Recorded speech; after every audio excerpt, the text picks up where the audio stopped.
സിദ്ധു സംസാരിച്ചതിൽ നിന്ന് എനിക്ക് മനസ്സിലായി നിന്റെ മനസ്സിൽ മറ്റൊരാളെ ഇഷ്ടമാണെന്നും ആ ഇഷ്ടം അംഗീകരിച്ച് കൊടുക്കണമെന്നൊക്കെയാ സിദ്ധുവിന്റെ അഭിപ്രായം. നന്ദനും മേരിയും തമ്മിലുള്ള വിവാഹം ഇപ്പോഴും സിദ്ധുവിനും പ്രഭയ്ക്കും ഇഷ്ടമാണ്. പക്ഷേ നിന്നെ വേദനിപ്പിച്ചിട്ട് അങ്ങനെ ഒരു കല്യാണം നടത്താനില്ലെന്നും സിദ്ധു പറഞ്ഞു.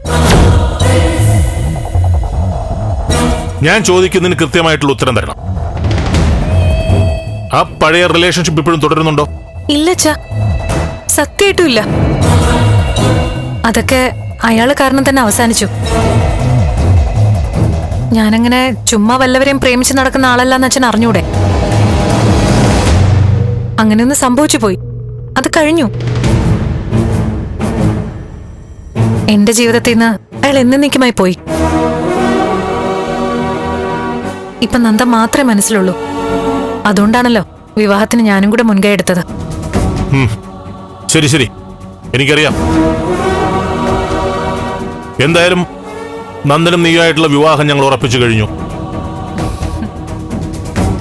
ഒരു കാര്യം കൂടി ഞാൻ സിദ്ധുവിനെ ഉറപ്പിച്ചിട്ടുണ്ട്. പഴയ സ്നേഹം എന്നൊക്കെ പറഞ്ഞ ആരെങ്കിലും കല്യാണം മുടക്കാൻ വന്നാൽ അവനെ തീർത്തു കളയുമെന്ന്. എന്നെ നിനക്കറിയാലോ, തീർക്കുമെന്ന് പറഞ്ഞാൽ തീർത്തിരിക്കും. ഒന്ന് ആലോചിച്ച് നോക്ക്, സിദ്ധുവിന്റെയും പ്രഭയുടെയും സ്ഥലത്ത് മറ്റാരെങ്കിലും ഈ വിവാഹത്തിന് സമ്മതിക്കുമോ? നിന്നോടും നമ്മുടെ കുടുംബത്തോടുള്ള സ്നേഹം, ആ സ്നേഹ നിന്റെ പഴയ പ്രേമത്തെക്കുറിച്ച് അറിഞ്ഞിട്ടും ഈ വിവാഹത്തിന് സമ്മതിക്കാൻ അവരെ പ്രേരിപ്പിച്ചത്. അവരെ ഇനി ചതിക്കാൻ എനിക്ക് പറ്റില്ല. അതുകൊണ്ട് ഇനി നിന്റെ ജീവിതത്തിലെ ആ പഴയ ആള് അവൻ ഇനി നിന്റെ ജീവിതത്തിലേക്ക് വരാതെ സൂക്ഷിക്കേണ്ടത് നിന്റെ കടമയാണ്. അത് കൃത്യമായും നീ എനിക്ക് ഉറപ്പ് തരണം. അതൊക്കെ കഴിഞ്ഞ കാര്യങ്ങളല്ലേ അച്ഛാ? അത് മതി. ഒരു നല്ല കുട്ടിയായിട്ട്, സിദ്ധുവിന്റെയും പ്രഭയുടെയും നല്ല മരുമകളായിട്ട് നീ ചന്ദ്രോത്ത് കഴിയുന്നത് കാണണമെന്നാണ് ഞങ്ങളുടെയൊക്കെ ആഗ്രഹം. ആ ആഗ്രഹം മോള് സാധിച്ചു തരണം. അതങ്ങനെ തന്നെ ആയിരിക്കും അച്ഛാ. ഓക്കെ മോളെ, അച്ഛൻ ആ ഉറപ്പ് മതി.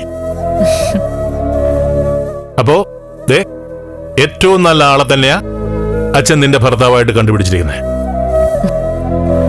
ഹാപ്പി അല്ലേ നീ? ഹാപ്പി, 1000 വട്ടം ഹാപ്പി ഉമ്മ. ഉമ്മ.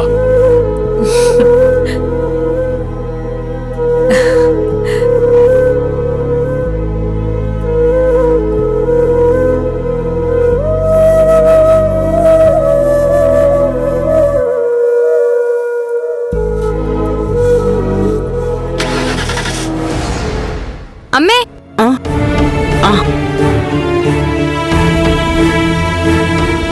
അവള് വിളിച്ചോടി? വിളിച്ചു. സിദ്ധാർത്ഥ സാർ എത്തിയോ? മീരയുടെ അച്ഛനോട്ട് സംസാരിച്ചോ? സാറ് വരുന്നേ ഉള്ളൂ. എത്തിയിട്ട് കാര്യങ്ങൾ നേരിട്ട് സംസാരിക്കാന്ന് പറഞ്ഞു അത്ര. ഈശ്വര, വന്നിട്ട് എന്താണാവോ പറയാൻ പോകുന്നത്? അമ്മേ, സിദ്ധാർത്ഥൻ സാറ് നല്ലൊരു മനുഷ്യനാ. അങ്ങനെ ആരും പേടിക്കുന്ന ആളുമല്ല. എല്ലാ കാര്യങ്ങളും ആ മീരയുടെ അച്ഛനോട് വ്യക്തമായിട്ട് പറഞ്ഞു കാണും. പക്ഷേ സാറ് പറയുന്നതിനെ വേറൊരർത്ഥത്തിൽ ആ പ്രഭാവതി അവതരിപ്പിച്ചാലോ? മീരയുടെ അച്ഛനോട് കല്യാണ കാര്യമൊക്കെ നേരത്തെ തന്നെ പ്രഭാവതി സംസാരിച്ചിട്ടുണ്ട്. അമ്മ പേടിക്കുന്ന പോലൊന്നും സംഭവിക്കില്ല. എന്തായാലും കുറച്ചുകൂടി കഴിയുമ്പോ കാര്യങ്ങളൊക്കെ എന്താണെന്നറിയാലോ. ദേവിക്ക് വിഷമമുണ്ടാക്കുന്ന തരത്തിലുള്ള തീരുമാനമാണെങ്കിൽ നമ്മൾ എന്ത് ചെയ്യും മോളെ? അങ്ങനെ നെഗറ്റീവായി ചിന്തിക്കല്ലേ അമ്മേ. സ്നേഹിച്ച് കല്യാണം കഴിച്ച് ഒരു MLA വീട്ടിൽ നിൽക്കുന്ന പെണ്ണിന് ഇന്നത്തെ കാലത്ത് എന്തു ദോഷം വരാനാ? എന്നിട്ട് ഇത്രയും കാലം എന്താ അവിടെ സംഭവിച്ചത്? അത് നമ്മുടെയും കൂടെ പിടിപ്പുകേടല്ലേ അമ്മേ. പറയേണ്ട കാര്യങ്ങള് സമയാസമയത്ത് പറയാത്തതിന്റെ കേടാ ഇപ്പൊ ഈ അനുഭവിക്കുന്നേ. അത് നേരാ. എന്റെ മോളുടെ ഭാവിക്ക് ഇനി എന്തെങ്കിലും കുഴപ്പം തോന്നിയാ ഞാൻ ആ ചന്ദ്രോത്ത് പഠിക്കല് സത്യാഗ്രഹം നടത്തും. അങ്ങനെ എന്തെങ്കിലും ആണെങ്കിലേ സത്യാഗ്രഹം നടത്തുന്നത് അമ്മ ഒറ്റയ്ക്കായിരിക്കില്ല. നാട്ടുകാരെ മുഴുവൻ കൂട്ടണം. അതിനുള്ള പണി ഞാൻ ചെയ്തോളാം.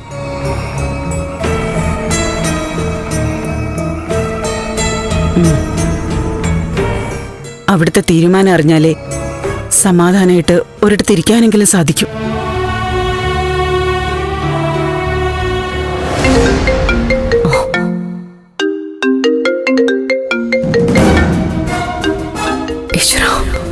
ബലരാമനാണല്ലോ. സിദ്ധുവുമായിട്ട് നാളത്തേക്കുള്ള മീറ്റിംഗ് കഴിഞ്ഞിട്ടുണ്ടാവോ? നന്ദനും ദേവികയും വിവാഹിതരാണെന്നുള്ള കാര്യം ബലരാമൻ അറിഞ്ഞു കാണൂ? ഹലോ ബലരാമ. ആ പ്രഭേ, സിദ്ധാർത്ഥം വന്നില്ലേ? ഇല്ല, എത്തിയിട്ടില്ല. നിങ്ങൾ തമ്മിൽ സംസാരിച്ചില്ലേ? ഉവ്വ്, എല്ലാം സംസാരിച്ചു. സിദ്ധു എന്താ പറഞ്ഞ അവിടെ വന്ന്? ഈ കല്യാണം നടക്കില്ലെന്ന് പറയാം. അത് വ്യക്തമായിട്ട് പറഞ്ഞു അയാൾ. അതിന്റെ കാരണം പ്രഭയ്ക്കറിയാലോ.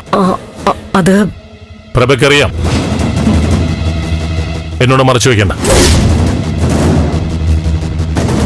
വിവാഹം കഴിക്കുന്ന ആൾക്ക് മറ്റൊരാളെ ഇഷ്ടമാണെന്ന് പറഞ്ഞാൽ പിന്നെ ആ വിവാഹം നടക്കില്ലല്ലോ.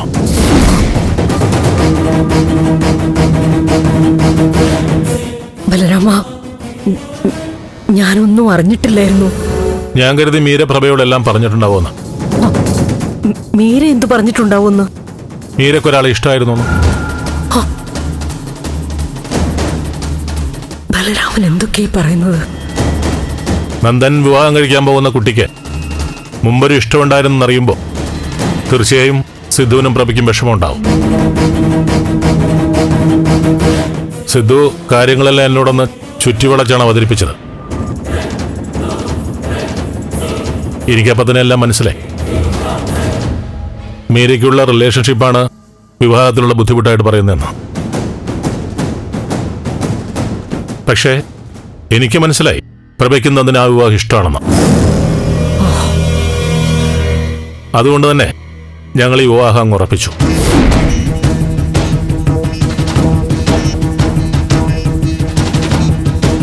മീരയുടെ അച്ഛൻ എന്ന നിലയിൽ എൻ്റെ അപേക്ഷ എന്താന്ന് വെച്ചാൽ മീരയുടെ പഴയ കാര്യങ്ങളൊക്കെ അങ്ങ് മറക്കണം. അവളുടെ മനസ്സിലിപ്പോൾ കഴിഞ്ഞു പോയതൊന്നുമില്ല. അവള് നന്ദന്റെ ഭാര്യയാകാനായിട്ട് തയ്യാറെടുത്ത് കഴിഞ്ഞു. എങ്കിൽ ഞങ്ങളും മീരയെ സ്വീകരിക്കാനുള്ള ഒരുക്കത്തിലുമാണ്. ഈ വിവാഹത്തിന് ആര് തടസ്സം നിന്നാലും ആ തടസ്സം ഞാൻ മാറ്റിയിരിക്കും. അത് ഞാൻ സിദ്ധുവിനോട് പറഞ്ഞിട്ടുണ്ട്. എന്തായാലും കാര്യങ്ങളെല്ലാം സിദ്ധു നേരിട്ട് പറഞ്ഞോളൂ. എന്നാ ശരി ശരി, എല്ലാം നമുക്ക് ഒരുമിച്ചിരുന്ന് തീരുമാനിക്കാം. ഓക്കെ. ആ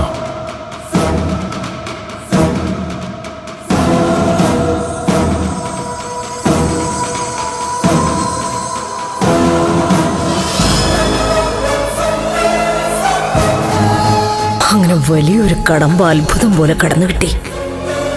ഇതിനിടയിൽ ഒരു കമ്മ്യൂണിക്കേഷൻ ഗ്യാപ്പ് വന്നിട്ടുണ്ടോ? എന്തായാലും അതൊരു അനുഗ്രഹമായി.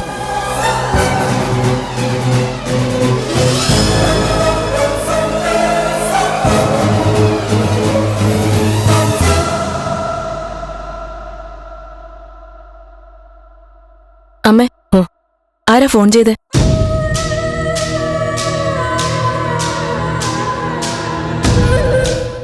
ബലരാമനാ വിളിച്ചത്. അങ്കിൾ എന്താ പറഞ്ഞേ?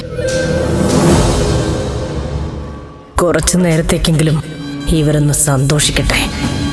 കാര്യങ്ങൾ സിദ്ധുവിൽ നിന്ന് തന്നെ അറിഞ്ഞാൽ മതി.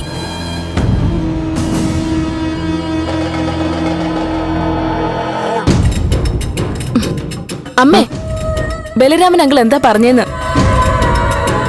സിദ്ധു കാര്യങ്ങളൊക്കെ ബലരാമനോട് പറഞ്ഞിരിക്കുന്നു.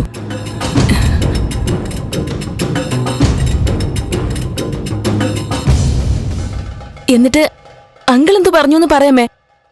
എനിക്കൊന്നും മനസ്സിലാവുന്നില്ല. വർത്താനം കേട്ടിട്ട് ബലരാമൻ ആകെ തകർന്നു നിൽക്കുകയാണെന്നാ തോന്നുന്നേ.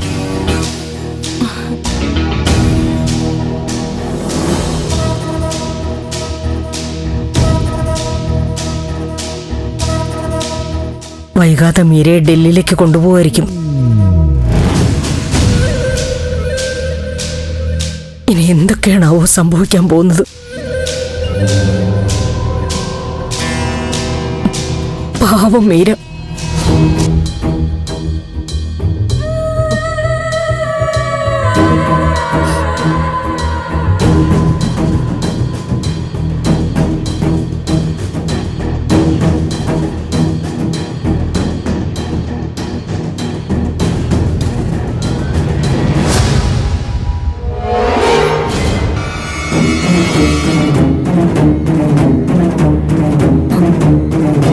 ചേച്ചി? ബലരാമൻ അങ്കിൾ സത്യം ഉൾക്കൊണ്ട് കാണും.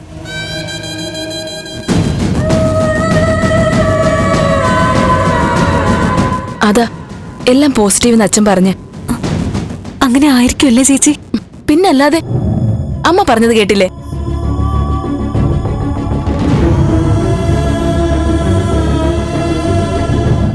ഈശ്വര, അച്ഛനൊന്ന് പെട്ടെന്ന് വന്നാ മതിയായിരുന്നു.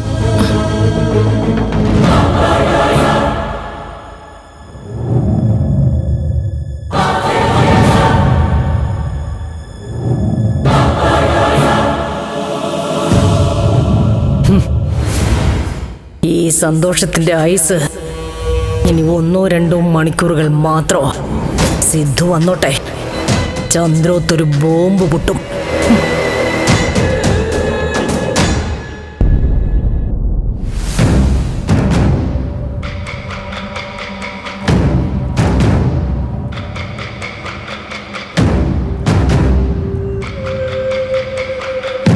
അച്ഛനെ കാണുന്നില്ലല്ലോ, എന്താ വൈകുന്നേ?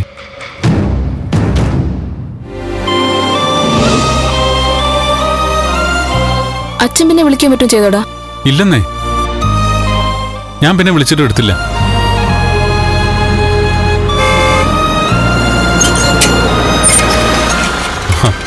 അച്ഛനെത്തിയില്ല.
എല്ലാ കാര്യങ്ങളും ഓക്കെ ആണല്ലേ?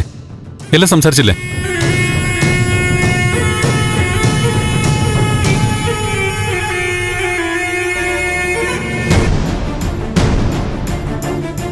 എല്ലാരും അച്ഛന്റെ വരവും കാത്തു നിൽക്കുക.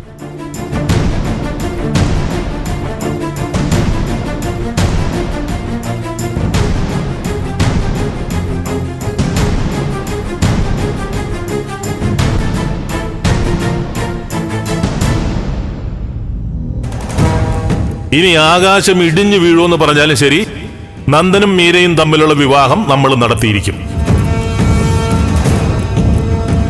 ഈ നന്ദനല്ലാതെ മീരയുടെ ഭർത്താവായിട്ട് മറ്റൊരാൾ വരാൻ ഞാൻ സമ്മതിക്കില്ലടോ, സമ്മതിക്കില്ല.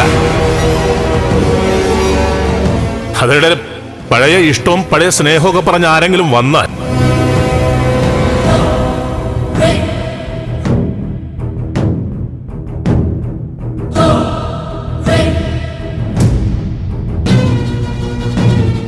അവരുടെ വിവാഹം മുടക്കാൻ വേണ്ടി ആര് വന്നാലും ഞാൻ കൊല്ലും. അതിന് താനായാലും തന്റെ മകൻ നന്ദനായാലും ശരി, തീർച്ച കളയും ഞാൻ. അച്ഛാ, എന്താ അച്ഛാ, ബലരാമൻ അങ്കിളിനോട് സംസാരിച്ചില്ലേ?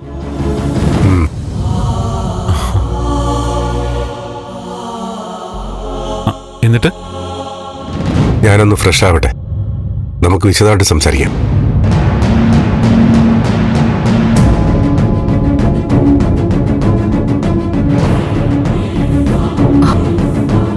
എന്താണാവോ സിദ്ധുവിന്റെ മുഖത്തൊരു തെളിച്ചില്ലാത്ത പോലെ?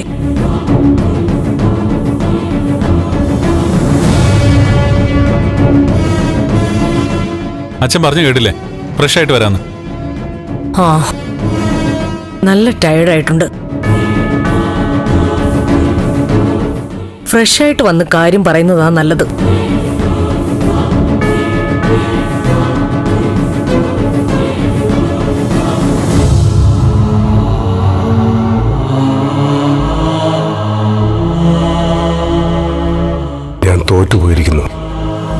മക്കളുടെ പ്രതീക്ഷകളൊന്നും നിറവേറ്റി കൊടുക്കാൻ സാധിക്കാത്ത ഒരച്ഛനായി മാറിക്കഴിഞ്ഞിരിക്കുന്നു. കാര്യങ്ങളെല്ലാം മാറിമറിയാൻ പോവുകയാണെന്നും നന്ദൻ മീരയെ വിവാഹം ചെയ്യുന്നുവെന്നും ഞാൻ എങ്ങനെ നന്ദനോടും ദേവിയോടും പറയും?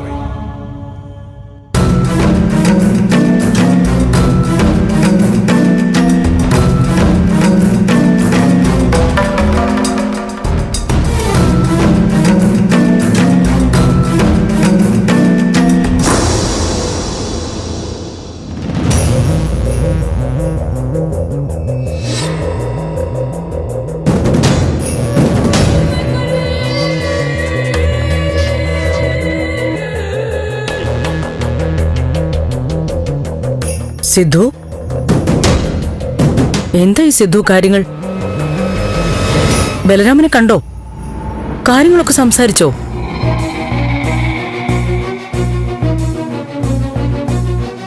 എന്താ ആരോടും ഒന്നും പറയാതെ അകത്തോട്ട് വന്നത്?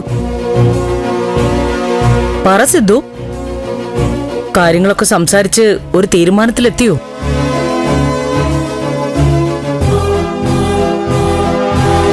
നന്ദൻ ദേവികയാണോ മീരയാണോ കല്യാണം കഴിക്കേണ്ടത്? പ്രഭ, കുറച്ച് സമയത്തേക്ക് എന്നെ ഒന്ന് ഒറ്റയ്ക്ക് വിട്.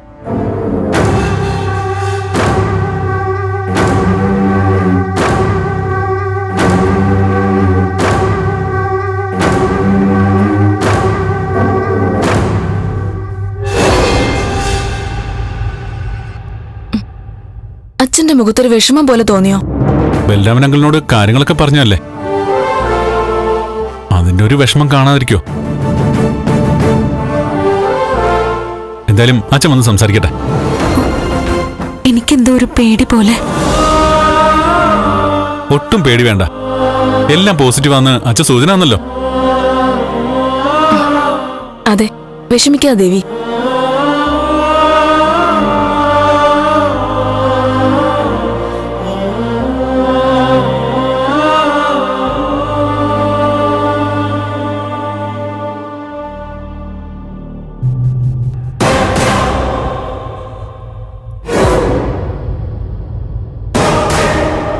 സിദ്ധുവിന് കാര്യമായിട്ട് എന്തോ ടെൻഷൻ വന്നിട്ടുണ്ട്.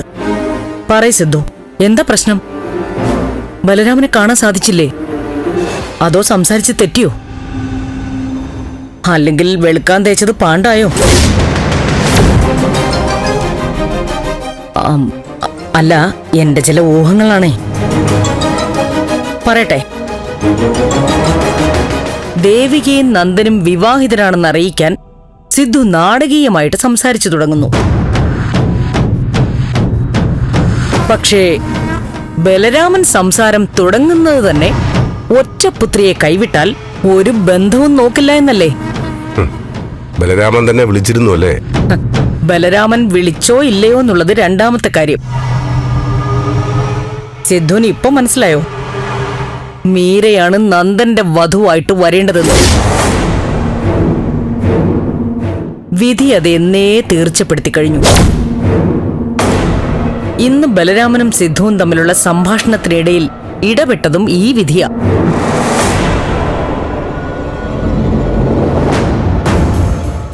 അതോ ഇനി നന്ദൻ മീരയെ തന്നെ വിവാഹം ചെയ്യണമെന്ന് സിദ്ധുവും ആഗ്രഹിച്ചിരുന്നോ? എന്താ? നന്ദന്റെ മുൻപിൽ അവൻ അനുകൂലമായിട്ട് അഭിനയിച്ചിട്ട് ബലരാമനെ കണ്ടപ്പോ ഉള്ളിൽ ഒളിപ്പിച്ചിരുന്നതൊക്കെ പുറത്തു വന്നോന്ന്.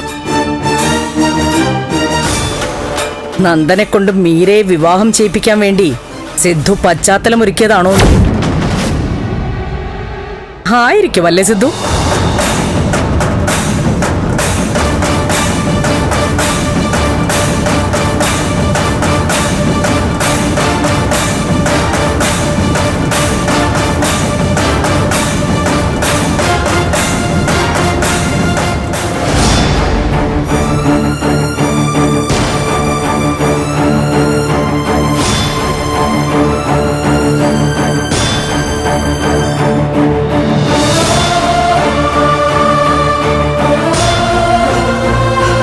എന്തായാലും മകന്റെ ഭാവിയെ കരുതി അങ്ങനെ ചെയ്തത് നന്നായി. രാഷ്ട്രീയക്കാരന്റെ ബുദ്ധി എന്തായാലും എനിക്ക് ഇഷ്ടപ്പെട്ടു.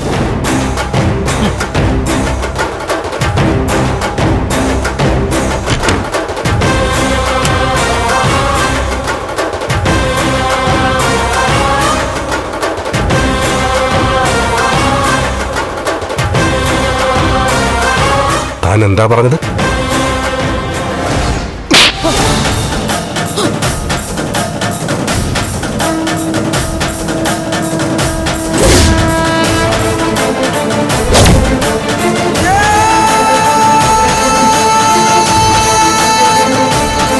നന്ദന്റെയും മീരയുടെയും വിവാഹം നടത്താൻ വേണ്ടി ഞാൻ അഭിനയിച്ചെന്നു. നന്ദന്റെ ജീവിതം തകർത്തത് താനാണ്. നന്ദന്റെ മാത്രമല്ല, ഒരുപാട് പേരുടെ ജീവിതങ്ങളാ താൻ കാരണം നശിക്കാൻ പോകുന്നത്. താൻ എപ്പോഴും തന്നെ മാത്രമേ കാണുന്നുള്ളൂ. ചുറ്റുമുള്ളവരെ സംബന്ധിച്ച് തന്റെ ആഗ്രഹങ്ങൾ സാധിച്ചു തരാനുള്ള ഉപകരണങ്ങൾ മാത്രമാ. ചോദിച്ച കേട്ടില്ലേ, നന്ദനെയും മീരയും കല്യാണം കഴിപ്പിക്കാൻ വേണ്ടി കാണിച്ചതാണോ എന്ന്?